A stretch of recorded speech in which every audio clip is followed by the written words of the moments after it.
എല്ലാവർക്കും ഒരു സന്തോഷമുള്ള ദിവസമാവട്ടെ. ഞാനിന്ന് വന്നിരിക്കുന്ന വേറെ ഒന്നുമല്ലാട്ടെ, എൻ്റെ സ്വന്തം നാട്ടിൽ തന്നെയാണ്. എറണാകുളം ജില്ലയിൽ പെരുമ്പാവൂരിനടുത്ത് തോട്ട് എന്നൊരു സ്ഥലത്ത് ഒരു പ്രത്യേകത നിറഞ്ഞൊരു അമ്പലമുണ്ട്, ശ്രീ ധന്വന്തരി ക്ഷേത്രം, എൻ്റെ തേവരുടെ നാട്. അവിടുത്തെ ഒരു പ്രത്യേകത എന്ന് പറഞ്ഞാൽ വേറെ ഒന്നുമല്ല കേട്ടോ, അവിടുത്തെ പ്രതിഷ്ഠയ്ക്ക് 6 അടി ഉയരമുണ്ട്. വിവിധ ആരോഗ്യ പ്രശ്നങ്ങൾക്കും രോഗശാന്തിക്കുമായി പ്രത്യേക വഴിപാടുകൾ ഇവിടെ നടത്തപ്പെടുന്നുണ്ട്. ആയുരാരോഗ്യ സൗഖ്യം പ്രാപിക്കാൻ ധന്വന്തരി ക്ഷേത്രത്തിലെത്തി വഴിപാട് ചെയ്യുന്നത് അത്യുത്തമം തന്നെയാണ് കേട്ടോ. ആരാണ് ധന്വന്തരി എന്ന് ചോദിച്ചാൽ മഹാവിഷ്ണുവിൻ്റെ അവതാരം തന്നെയാണ് ധന്വന്തരി. ഔഷധ വിജ്ഞാനത്തെയും അതിൻ്റെ പ്രയോഗത്തിൻ്റെയും മഹത്വം ലോകത്തിന് പകർന്ന പ്രാചീന പ്രതിഭയാണ് ശ്രീ ധന്വന്തരി. ആയുർവേദത്തിൻ്റെ ദൈവിക ആചരണയെ അദ്ദേഹം ആദരിക്കപ്പെടുന്നുണ്ട്. ആരോഗ്യവും ദീർഘായുസ്സും മനഃശാന്തിയും എന്നിവയ്ക്കായി ഭക്തർ ഒരുപാട് ഇവിടെ എത്തുന്നുണ്ട്.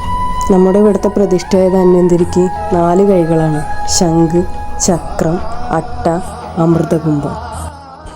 കൂടുതൽ ആളുകൾ ഇവിടെ വരുന്നത് രോഗശമനത്തിന് വേണ്ടിയിട്ടാണ്. ഒരുപാട് വഴിപാടുകളുണ്ട്. അട്ടയും കുഴമ്പും, ചേന, പാളയം കയറും, അങ്ങനെ ഓരോ വഴിപാടിനും ഓരോ അസുഖങ്ങൾക്കാണ് ഓരോ വഴിപാടുകൾ. അത് അമ്പലത്തിൽ ചെല്ലുമ്പോൾ അതിൻ്റെ എല്ലാ കാര്യങ്ങളും അവിടെ ആരോട് ചോദിച്ചാലും നമ്മളോട് നല്ല വ്യക്തമായിട്ട് പറഞ്ഞു തരും. അവിടെ ചെല്ലുന്ന എല്ലാവരും സർപ്പത്തിൻ്റെ അവിടെ ചെല്ലുമ്പോൾ സർപ്പപ്പാട്ട് കഴിപ്പിക്കാതെ ആരും പോകില്ല കേട്ടോ. അത് കേട്ട് നിൽക്കാൻ തന്നെ ഒരു പ്രത്യേക സുഖം തന്നെ കേട്ടോ. 1000 കൊല്ലം പഴക്കമുണ്ടെന്നാണ് പറയുന്നത് ശ്രീ ധന്വന്തരി ക്ഷേത്രത്തിന്. അങ്ങനെയാണ് ഇപ്പോൾ ഞാൻ കേൾവി എനിക്കുള്ള അറിവ്. നമ്മൾ തേവരെ തൊഴുവാൻ പോകുമ്പോൾ ഈ തോട്ടിൽ കൈയും കാലും കഴുകി തേവരെ തൊഴുമെന്നാണ്, അതാണ് ഒരു ഐതിഹ്യം. അതുമല്ല, ആ തോടിന് ഒരുപാട് പ്രത്യേകതകളുണ്ട്. ഔഷധ ഗുണമുള്ളൊരു തോടാണെന്നാണ് പറയണേ. അസുഖങ്ങൾ എന്തു വന്നാലും നമ്മൾ ആ തോട്ടിലൊന്ന് മുങ്ങി കുളിച്ചാൽ എല്ലാം പെട്ടെന്ന് മാറുമെന്നാണ് അതവിടുത്തെ വിശ്വാസവും അവിടുത്തെ ഐതിഹ്യവും. നല്ല ഒഴുക്കുണ്ടായിരുന്നു കേട്ടോ, മഴയൊക്കെ ഉണ്ട്. ഞങ്ങളതുകൊണ്ട് ഒരുപാടൊന്നും അങ്ങോട്ട് ഇറങ്ങാനൊന്നും പോയില്ല. എല്ലാം വളരെ മനോഹരമായിട്ട് അവിടെ നിന്ന് ആസ്വദിച്ച് ഞങ്ങൾ തിരിച്ചു പോന്നു. പിന്നെ ഭഗവാനെ തൊഴുത് ഞങ്ങൾ ഭംഗിയായിട്ട് തൊഴുത് ഇറങ്ങിക്കഴിഞ്ഞപ്പോൾ വയറ്റിനും വലിയൊരു സന്തോഷം. കർക്കിടക മാസമല്ലേ, അവിടെ ഔഷധക്കഞ്ഞി വിതരണം ഉണ്ടായിരുന്നു. അത് കയറി ഞങ്ങൾ കഴിക്കാമെന്ന് എഴുതി. ഒട്ടും തിരക്കുണ്ടായിരുന്നില്ല കേട്ടോ, കാരണം എല്ലാവരും നേരത്തെ തന്നെ വന്ന് കഴിച്ച് ഞങ്ങളും ക്യൂ നിൽക്കേണ്ട അവസ്ഥയൊന്നും ഞങ്ങൾക്ക് വന്നില്ല. നല്ല തിരക്കില്ലാതെ നല്ല സന്തോഷത്തോടുകൂടി സമാധാനത്തോടുകൂടിയ കഞ്ഞി കഴിക്കാൻ ഞങ്ങൾക്ക് പറ്റിയിട്ടാണ്. അതും ഈ കർക്കിടക മാസത്തിൽ മരുന്ന് കഞ്ഞി എന്ന് പറഞ്ഞാൽ നമുക്കൊരു പ്രത്യേകത തന്നെയാണ്, ഉലുവക്കഞ്ഞി. ഇപ്പോഴത്തെ തലമുറയിലുള്ള ആർക്കും ഇതൊന്നും വെക്കാൻ അറിയില്ല. കേട്ടുകേൾവി ഉണ്ടാവും, അല്ലാതെ വെക്കാനൊന്നും ഈ പറഞ്ഞ എനിക്ക് പോലും അറിയില്ല.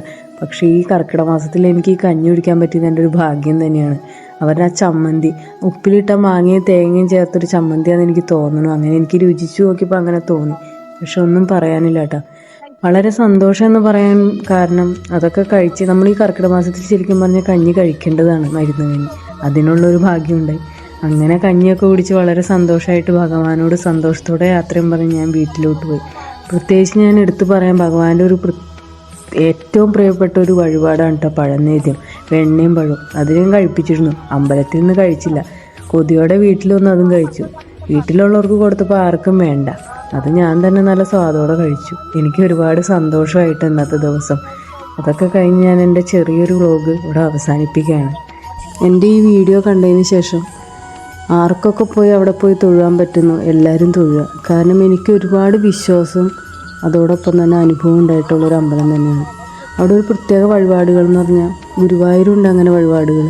നമുക്ക് ആൾ രൂപം എടുത്തു വയ്ക്കാം, വീട് വയ്ക്കാൻ പറ്റാത്തവർക്ക് വീടിൻ്റെ രൂപം എടുത്തു വയ്ക്കാം. അതൊക്കെ എടുത്ത് നമ്മൾ മനസ്സിൽ നേർന്ന് അവിടെ എടുത്തു വെച്ച് കഴിഞ്ഞാൽ എത്രയും പെട്ടെന്ന് തേവൻ നമുക്കത് നടത്തി തരുന്നതാണ്. കാരണം എനിക്ക് ഒരുപാട് അനുഭവങ്ങളുണ്ട്. ഇവിടെ ആർക്ക് അസുഖം വന്നാലും, എൻ്റെ മോൾക്കാണെങ്കിലും ചേട്ടന് അസുഖം വന്നാലും ഞാൻ അപ്പോൾ ഒരു ആൾ രൂപം ഞാൻ നേർന്ന, ആണുങ്ങൾക്ക് ആൺ രൂപം, പെണ്ണുങ്ങൾക്ക് സ്ത്രീ രൂപം, കുട്ടികൾക്ക് കുട്ടികളുടെ രൂപം, കൈവേദന, അങ്ങനെ എല്ലാ അസുഖത്തിനും അവിടെ ആൾ രൂപങ്ങളുണ്ട് നമുക്ക്. അതവരോട് പറഞ്ഞാൽ അവർ എല്ലാം നമുക്ക് എടുത്തു തരും. അറിയില്ലാത്ത കാര്യങ്ങളൊക്കെ അവിടെ ചോദിച്ചാൽ അവർ വ്യക്തമായിട്ട് പറഞ്ഞു തരും. അപ്പം അങ്ങനെ ഒരുപാട് അനുഭവം ഉള്ളതുകൊണ്ട് ഞാൻ പറയണതാണ്, എന്ത് രോഗം ഉണ്ടായിക്കോട്ടെ മനസ്സറിഞ്ഞ് നമ്മൾ നമ്മുടെ തേവരെ വിളിച്ച് നമ്മുടെ മുമ്പിൽ വരും.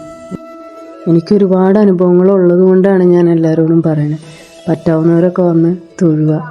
രോഗശമനങ്ങൾക്ക് ഏറ്റവും പ്രതിവിധി ഈ അമ്പലത്തിൽ വന്ന് നല്ലപോലെ തൊഴുക. അവിടുത്തെ വഴിപാടുകളും എല്ലാ കാര്യങ്ങളും ചോദിച്ചറിഞ്ഞ് വ്യക്തമായിട്ട് ചോദിച്ചറിഞ്ഞതിന് ശേഷം വഴിപാടുകൾ ചെയ്യുക. മനസ്സറിഞ്ഞ് വിളിക്കുക, വിശ്വസിക്കുക.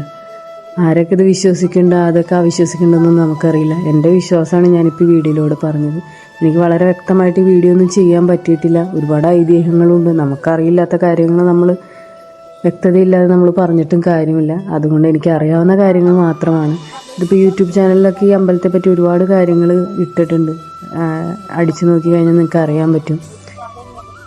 പല രോഗങ്ങൾക്കും പല വഴിപാടുകളാണ് അവിടെ. എത്രയും പെട്ടെന്ന് അങ്ങനെ മാറാതെ നിൽക്കുന്ന ത്വക്ക് രോഗങ്ങളായാലും എന്തസുഖം, മാനസികമായിട്ടുള്ള ബുദ്ധിമുട്ടുകളായാലും എന്തിനും അവിടെ വഴിപാടുണ്ട്. മനസ്സറിഞ്ഞ് നല്ല മനസ്സോടെ തേവരെ വിളിച്ച് വഴിപാടുകൾ ചെയ്താൽ നല്ലൊരു അനുഭവം നിങ്ങൾക്ക് ഉണ്ടാവും.